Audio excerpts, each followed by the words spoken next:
खुद को दूसरों से अच्छा और बेहतर और बुद्धिमान समझो, सफल बनोगे। ऐसा गौतम बुद्ध ने कई सालों पहले अपने शिष्यों से क्यों कहा था? इसके पीछे का रहस्य क्या है? आज इसी रहस्य के बारे में हम गौतम बुद्ध की कहानियों के माध्यम से जानेंगे। तो बिना देर किए चलिए उन रहस्यमयी कहानियों की शुरुआत करते हैं। पहली कहानी। आज मैं एक आपके लिए ऐसी कहानी लेकर आया हूं जिससे सुनने के बाद आपके मन को भी शांति जरूर मिलेगी। एक बार एक व्यक्ति बुद्ध भिक्षु से कहते हैं कि मुनिवर, मैं अपने ज्यादा सोचने की वजह से बहुत परेशान हूं, कृपा करके इसका कोई समाधान बताए। बुद्ध भिक्षु कहते हैं कि तुम अपने ज्यादा सोचने की वजह से परेशान हो। तुम इसलिए परेशान हो क्योंकि ना चाहते हुए भी तुम्हारे भीतर वह सभी विचार चलते रहते हैं जिनके बारे में तुम सोचना नहीं चाहते हो। यदि किसी व्यक्ति के अंदर अच्छे विचार चलते हैं तो वह ये कभी नहीं कहेगा कि मैं अधिक सोचने से परेशान हूं, तब वह कहेगा कि मैं चिंतन कर रहा हूं। चिंता और चिंतन में यही फर्क है। चिंता के समय व्यक्ति के मन में बस एक ही विचार बार बार चलता रहता है जिसके बारे में वह सोचना नहीं चाहता। लेकिन चिंता के समय व्यक्ति के अंदर एक अच्छे और सकारात्मक विचारों की एक लयबद्ध प्रक्रिया बन जाती है जो उसे आनंद से भर देती है। तो चिंता और चिंतन दोनों अवस्थाओं में व्यक्ति के मन में विचार ही चलते हैं, लेकिन एक अवस्था में व्यक्ति आत्मग्लानि, डर, पीड़ा से भर जाता है। वही दूसरी अवस्था उसके भीतर बीज बोती है, उसे प्रेरित करती है कुछ महत्वपूर्ण सकारात्मक बदलाव लाने के लिए। तुम्हारी समस्या मन में बहुत सारे विचारों का चलना नहीं, बल्कि कुछ बात और अनचाहे विचारों का बार बार चलना है। वह व्यक्ति ने कहा, लेकिन मुनिवर, ये कैसे पहचाना जाए कि कौन से विचार अच्छे हैं और कौन से विचार बुरे? तब बुद्ध भिक्षु कहते हैं कि बुरे विचार वह है जो तुम्हें सुख और प्रलोभन देते हैं, लेकिन उसका परिणाम हमेशा दुखदायी होता है। और अच्छे विचार वह है जो हमारे भीतर बदलाव लाते हैं, हमें प्रेरित करते हैं अपनी परिस्थिति को बदलने के लिए। हालांकि शुरुआत में अच्छे विचारों पर अमल करना मुश्किल होता है, लेकिन बाद में उनका परिणाम काफी सुखदायी होता है। उदाहरण के लिए, यदि हमारे मन में यह विचार आता है कि क्यों ना मैं चोरी कर लेता हूं तो हमको बहुत सारा धन मिल जाएगा, तो शुरुआत में तो यह विचार हमें अच्छा लग सकता है और सुख की अनुभूति करा सकता है, लेकिन बाद में यह क्या परिणाम देगा इसकी हम कल्पना भी नहीं कर सकते। दूसरा विचार हो सकता है कि मैं स्वयं को स्वस्थ और अच्छा रखने के लिए व्यायाम और प्राणायाम कर उसे अपनी जिंदगी का हिस्सा बना लूंगा। अब इस विचारों को वास्तविक बनाने के लिए तुम्हें कर्म तो करना होगा, क्योंकि बिना कर्म किए अच्छे से अच्छे विचार भी किसी काम के नहीं होते। समझने वाली बात यह है कि लगातार कर्म करने से होने वाली आत्मग्लानि, पीड़ा, दुहक से हम जरूर बच सकते हैं। बुद्ध भिक्षु आगे कहते हैं, आज मैं तुम्हें भगवान महात्मा गौतम बुद्ध के जीवन से और उनकी शिक्षा से 5 ऐसी बातें बताने जा रहा हूं जिसका पालन करने से तुम अपने विचारों को शुद्ध रख सकते हो, अपने गण को निर्मल और शांत कर सकते हो। पहली बात, अपने शरीर को हमेशा स्वच्छ रखे, अपने शरीर को हमेशा स्वस्थ रखे। हमारे शरीर के और मन के बीच एक गहरा संबंध होता है। हम अपने शरीर को जैसे रखते हैं, हमारे विचार भी वैसे ही हो जाते हैं।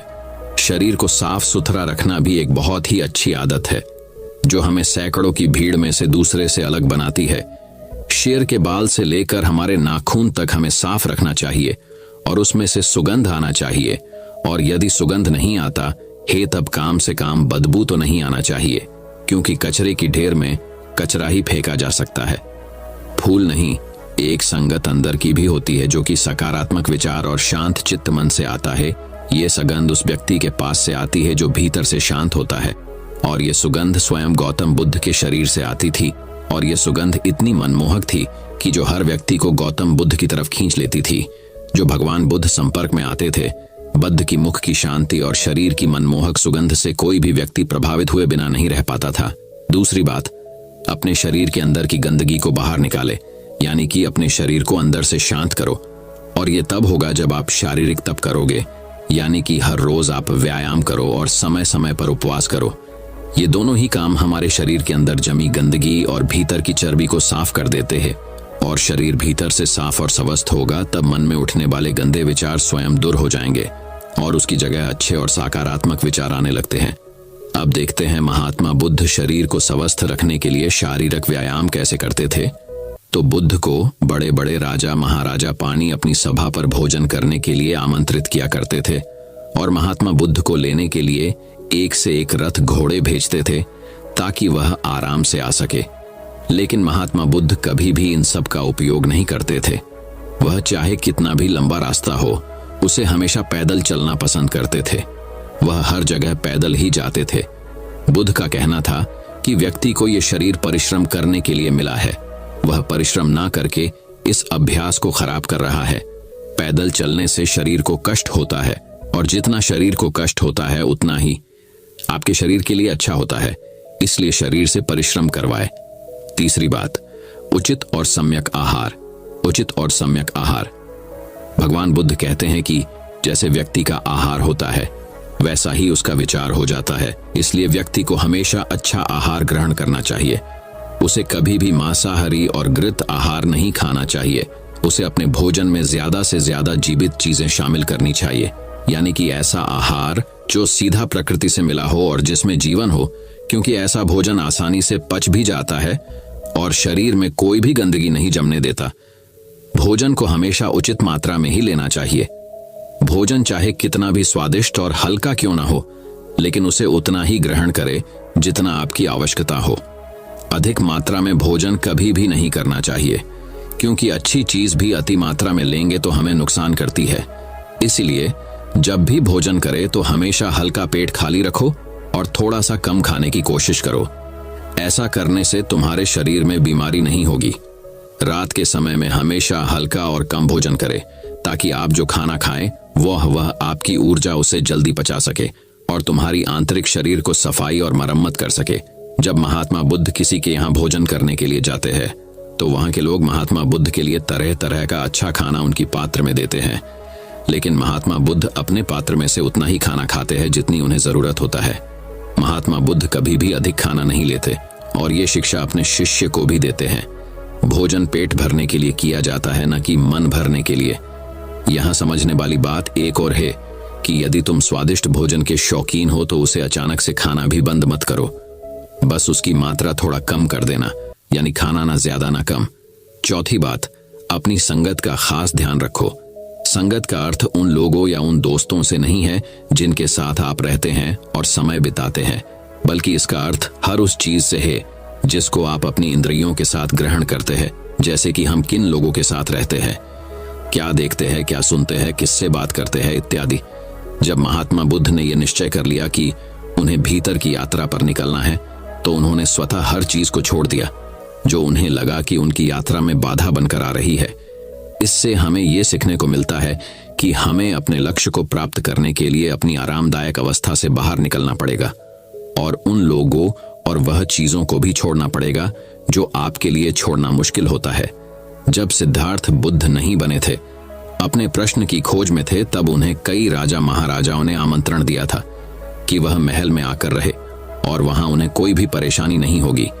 गर्मी सर्दी बरसात सबसे बह बचकर रहेंगे और आपको सभी प्रकार की सुख सुविधाएं दी जाएंगी। लेकिन सिद्धार्थ ने यह स्वीकार नहीं किया, क्योंकि वह जानते थे कि उन्हें भीतर की यात्रा करनी है और वह किसी ऐसे व्यक्ति के साथ नहीं रह सकते जो बाहर की यात्रा कर रहा था, और वह सभी राजा महाराजा इस बाहर की यात्रा में व्यस्त थे और ऐसे लोगों की संगति करने का कोई मूल्य है। यहाँ सीखने वाली बात यह है कि हमें ऐसे इंसान के साथ संगति नहीं करनी चाहिए जो हमारे लक्ष्य के बीच बाधा बनकर खड़ा हो, फिर वह व्यक्ति चाहे कितना भी धनी शक्तिशाली बलवान बुद्धिमान क्यों ना हो। आगे जाकर बुद्ध ने अपने गुरु को भी छोड़ दिए जब उन्हें यह महसूस हुआ कि उनकी संगति उनकी लक्ष्य में बाधा बन रही है। यहाँ समझने वाली बात एक और है, ऐसा जरूरी नहीं कि जो संगति पहले से आपके लिए अच्छी है वह बाद में भी हो। समय और लक्ष्य के अनुसार अपनी संगति को भी बदलना चाहिए। अपने प्रश्न की उत्तर की खोज के दौरान सिद्धार्थ ज्यादातर उन लोगों के साथ अपना समय बिताते थे जो उनकी यात्रा में सहायक हो। पांचवी बात, अच्छा सुने और अच्छा देखे। अच्छा सुने और अच्छा देखे। तुम्हारे जो भी सीखा उसे अभ्यास में लाओ। तुमने ध्यान साधना के बारे में सुन लिया, लेकिन यदि उसे अपने जीवन में उतारा नहीं तो उसे सुनने का भी कोई लाभ नहीं होगा। अच्छा सुनने और अच्छा देखने के कारण भी लोगों के जीवन में बदलाव नहीं आ पाता, क्योंकि वह व्यक्ति अच्छे देखते सुनते तो है लेकिन उन चीजों को आपने जीवन में रूपांतरित नहीं करते और बस शिकायत करते रहते हैं। इसलिए जो भी आपने सीखा है उसे अपने जीवन में उतारो। महात्मा बुद्ध की एक खासियत थी कि जो भी उनके गुरु उनको सिखाते वह तुरंत उस पर काम करने लगते थे। वह कल पर काम नहीं छोड़ते थे। इससे उन्हें उसी समय ये पता चल जाता था कि कौन सी चीज काम की है और कौन सी नहीं। इसलिए जो भी सीखा है उसे कर्म के द्वारा व्यक्त करो। एक बार और, बहुत लोग काम वासना को बुरा समझते हैं, लेकिन काम वासना का विचार आना गलत नहीं है जब तक तुम उसके प्रति विचार नहीं करते। काम वासना का विचार उठना उतना ही स्वाभाविक है जितना भूख लगने पर भोजन का मन करना। इसलिए काम वासना के विचार को गलत मत समझना। इंसानी विचार को आगे बढ़ने के लिए इस विचार का उठना बेहद जरूरी है। सबसे पहले तो तुम ये निर्णय करो कि तुम्हें काम वासना में लिप्त होना है या इससे ऊपर उठना है। यदि काम वासना में लिप्त होना है तो पूरी तरह से अपनी जिंदगी बर्बाद करते जाओ। तो दोस्तों, इन 5 बातों को अपने जीवन में अपना लो, फिर देखो तुम्हारे जीवन में अच्छे विचारों का एक चक्र बन जाएगा और फिर चाह कर भी तुम्हारे मन में बुरे विचार नहीं आ पाएंगे जब तक कि तुम इन आदतों को दोबारा छोड़ ना दो। बुद्ध भिक्षु की इन सभी बातों को सुनने के बाद उस व्यक्ति को उसका प्रश्न का उत्तर मिल गया था और वह उनका धन्यवाद करके वह अपने घर लौट जाता है। तो अब दोस्तों चलिए बढ़ते हैं हमारे गौतम बुद्ध की दूसरी रहस्यमयी कहानी की तरफ। दूसरी कहानी, गौतम बुद्ध की प्रेरणादायक कहानी। ये कहानी आपको आपके जीवन के वह पहलू व डर से दूर करेगी जिसके लिए आप आज भी कामयाबी नहीं पा रहे हो। आलस एक बहुत बड़ी मानसिक बीमारी है जो इंसान को कामचोर बना देती है और उसके सारे सपने, सारे आशय व्यर्थ हो जाते हैं। आज हम मेहनत करने से डरो मत, इसके बारे में विस्तार से चर्चा करेंगे और हम आलस से कैसे छुटकारा पाए और जीवन में कैसे अपने लक्ष्य को हासिल कर सके। तो चलिए देर ना करके शुरू करते हैं आज की कहानी, मेहनत करने से डरो मत। बहुत पुरानी कहानी है। एक बड़े से पहाड़ के नीचे एक छोटा सा गांव बसा हुआ था और उसी गांव का एक लड़का था जो अपने आलसीपना और कामचोर के नाम से परिचित था। उस गांव के सभी लोग उसे आलसी और कामचोर के नाम से ही पुकारते थे। वह लड़का पूरा दिन गांव के पीछे एक पेड़ के नीचे बैठा रहता और बैठे बैठे अपने आने वाले भविष्य के बारे में अच्छे अच्छे सपने देखता रहता। वह लड़के के दिन ऐसे ही आलस में गुजर रहे थे। अचानक एक दिन उस गांव में एक बुद्ध भिक्षुक आया और वह बुद्ध भिक्षुक अगले 3 दिनों तक उसी गांव में रहने वाले थे। बुद्ध भिक्षु सारा दिन उसी गांव में भिक्षा मांगा करता था और गांव के लोगों को अच्छा अच्छा उपदेश देता था। और जब रात होती थी तब गांव के पास में एक बुद्ध मठ में विश्राम करता था। बुद्ध भिक्षु प्रतिदिन जब गांव में भिक्षा मांगने जाते थे और भिक्षा करके वापस लौटते थे तब उस आलसी लड़के को उसी पेड़ के नीचे कभी बैठा हुआ और कभी लेटा हुआ देखता था। बुद्ध भिक्षु ने लगातार 2 दिन उस लड़के को उसी पेड़ के नीचे उसी हालत में देखा। ये देखने के बाद बुद्ध भिक्षु समझ गए थे कि वह लड्डाच मानसिक आलस्य का गुलाम बन चुका है। तीसरे दिन जब बुद्ध भिक्षु गांव से भिक्षा करके जब वापस बुद्ध मठ में लौट रहे थे तब बुद्ध भिक्षु ने देखा कि वह लड़का अभी भी उसी पेड़ के नीचे बैठा हुआ है। और ये देखने के बाद बुद्ध भिक्षु से रहा नहीं गया। वह तुरंत उस लड़के के पास गया। बुद्ध भिक्षु ने उस लड़के से कहा, बेटा तुम्हारे लिए मेरे पास एक छोटा सा काम है। मैं चाहता हूं तुम उस पहाड़ी की चोटी तक जाओ और वहां से मेरे लिए एक पंख लेकर आओ। उस लड़के ने बैठे बैठे अपनी गर्दन घुमा के और उस पहाड़ की ऊंची चोटी की तरफ देखा और उसके बाद बुद्ध भिक्षु से कहा, यह काम मुझसे नहीं हो पाएगा क्योंकि वहां तक जाने के लिए मुझ में उतनी ताकत नहीं है। बुद्ध भिक्षु ने कहा, मुझे जिस पंख की तलाश है वह उस पहाड़ी की शिखर पे भी नहीं मिलेगा। वह पंख उस पहाड़ी की दूसरी तरफ एक गुफा के अंदर मिलेगा और उस पंख को हासिल करने के लिए उस पहाड़ी की शिखर तक चढ़ के दूसरी तरफ नीचे उतरना पड़ेगा। बुद्ध भिक्षु ने कहा, वह पंख कोई साधारण पंख नहीं है। तुमने उस पंख को आज तक कहीं भी नहीं देखा होगा। वह पंख बहुत ही अनमोल, दुर्लभ और बहुत ही सुंदर पंख है। बुद्ध भिक्षु की इस बातों को सुनकर उस लड़के के मन में उत्सुकता जागी क्योंकि वह लड़के ने आज से पहले से पंख के बारे में आज तक नहीं सुना था। और ऐसे दिलचस्प सफर के बारे में सोचकर अंदर से एक प्रेरणा जगी और उस लड़के ने कहा, मैं आपके ये दुर्लभ पंख में लेकर आऊंगा। ये कहने के बाद वह लड़का बिना कुछ सोचे सफर में चल पड़ा। वह सफर बहुत ही कठिन था क्योंकि पहाड़ी के रास्ते के उतार चढ़ाव में वह लड़का जल्दी ही थकने लगा। उस लड़के की सांसें फूलने लगीं और शरीर से काफी पसीना बहने लगा, लेकिन वह हार नहीं माना। वह पहाड़ी के ऊपर चढ़ता ही गया। जैसे जैसे वह ऊपर चढ़ने लगा, उसे वैसे वैसे उसे जोश आने लगा, जो आज से पहले कभी भी वह ऐसा जोश महसूस नहीं किया था। बहुत कोशिश और कड़ी मेहनत के बाद जब वह लड़का आखिरकार उस पहाड़ी की शिखर तक पहुंचा, तब वह बहुत ही थक चुका था, लेकिन वह लड़का बहुत ही खुश था। उसे अंदर से आत्मसंतुष्टि का एहसास हो रहा था और उसके चेहरे पे एक अलग ही मुस्कान थी। वहां से प्राकृतिक सौंदर्य को देखकर वह और भी मुग्ध हो गया था, लेकिन उसे पहाड़ी की दूसरे ओर उतरना था और उस गुफा को ढूंढना था जहां बुद्ध भिक्षु ने पंख के बारे में बताया था। नीचे उतरना और भी ज्यादा कठिन था, क्योंकि नीचे की तरफ ढलान ज्यादा खड़ी थी। पहाड़ी पे चढ़ने के वक्त वह लड़का बहुत बार लड़खड़ाया और गिरा भी था, इसलिए उसके अंदर एक डर भी था। लेकिन वह बुद्ध भिक्षु को पंख लाने का वादा जो किया था, इसकी वजह से बहुत कोशिश और कड़ी मेहनत के बाद आखिर वह उस गुफा में पहुंच ही गया। जब वह गुफा में पहुंचा तो देखा कि वह पंख गुफा के अंदर ही पड़ा हुआ है, जो गुफा में आ रहा रोशनी से चमक रहा था। उसने पंख को अपने हाथों में लिया और पंख की सुंदरता को देखकर आश्चर्य हो गया, क्योंकि वह ऐसा पंख आज तक नहीं देखा था। वह काफी देर तक उस पंख को देखता रहा और अचानक उसे याद आया, उसे वापस भी जाना है। वह पूरी तरह से थक चुका था। वह सोच में पड़ गया कि वह फिर से उस पहाड़ पर कैसे चढ़ेगा और ये पंख बुद्ध भिक्षु तक कैसे पहुंचाएगा। एक पल के लिए वह बहुत ही उदास और हार मान लिया था, लेकिन उसे वह आत्मविश्वास और गर्व की भावनाएं याद आ गईं जो उसने वह पहाड़ी की शिखर पर महसूस की थी। उसे एहसास हुआ कि उसे दोबारा ये सफर करने की ताकत और मनोबल है। वह पंख लेकर दोबारा पहाड़ी पर चढ़ने लगा। उसे बहुत तकलीफ हो रही थी। उसका पूरे शरीर की मांसपेशियों में दर्द हो रहा था, पैर कांप रहा था, सांसें फूल रही थीं। वह कई बार लड़खड़ा के गिर भी पड़ा, लेकिन उसने हिम्मत और आत्मविश्वास से आगे चल पड़ा और वह हार नहीं माना। बहुत कोशिश और कड़ी मेहनत के बाद जब वह बुद्ध भिक्षुक के पास पहुंचा और हाथों में उस पंख को रखा, तो उसको बहुत ही खुशी हुई। उसे संतुष्टि थी कि वह आज आलस को खत्म करके एक महत्वपूर्ण काम करके दिखाया। उसके चेहरे पर रौनक और खुशी देखकर बुद्ध भिक्षु ने कहा, मैं तुम्हारी सफलता में बहुत ही खुश हूँ। आज तुम्हारे तुम्हारी जीवन का एक बहुत ही महत्वपूर्ण काम सीखा है और आलस बहुत बुरी चीज है जिसे स्वीकार करना नहीं चाहिए। आलस एक आदत है जो इंसान की मानसिकता के ऊपर हावी होती है। उसे दूर करना होगा।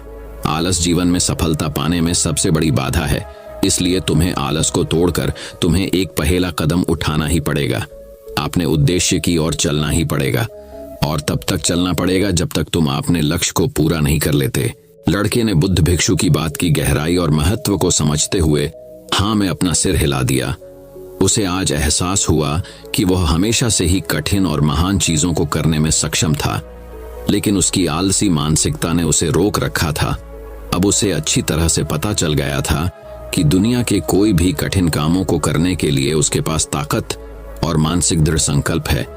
उसके बाद बुद्ध भिक्षु ने वह लड़के को आशीर्वाद दिया और वह गांव से चला गया। तो इस कहानी से हमें यह सीख मिलती है कि जब हमें कोई काम असंभव लगता है और अपने लक्ष्य को हासिल करने के लिए जब हम खुद आगे बढ़ते हैं, तब हम अपने अंदर एक ऐसी ताकत और आत्मविश्वास की खोज करते हैं जिसके बारे में हमें पहले से कभी भी पता नहीं था। आलस पे छुटकारा पाने के लिए हमें खुद को चुनौती देनी चाहिए और बड़े बड़े महत्वपूर्ण लक्ष्य बनाने चाहिए। चाहे वह लक्ष्य कठिन क्यों ना हो, हमें हमेशा आगे बढ़ना चाहिए और असफलता का सामना करने के लिए अपने को अंदर से और भी मजबूत होना चाहिए। आलस के ऊपर छुटकारा पाने का मतलब मानसिक विकास को विकसित करना है। इसका मतलब चुनौती और असफलताओं को विकास और कुछ अच्छा सीखने की अवसर में देखना और ना कि हार मानने के रूप में देखना। विकास की मानसिकता को अपनाकर अपनी असफलताओं के बारे में सोचकर एक नया रूप दे सकते हैं और हमारे गलतियों का सुधार उसे सीखने में उपयोग कर सकता है। और अंत में हमें अपने आलस पर काबू पाने के लिए अपनी ऐशो आराम को छोड़कर जीवन की चुनौती और अवसरों को स्वीकार करना ही पड़ेगा। तो दोस्तों, चलिए बढ़ते हैं हमारी गौतम बुद्ध की तीसरी कहानी की तरफ। तीसरी कहानी, अप द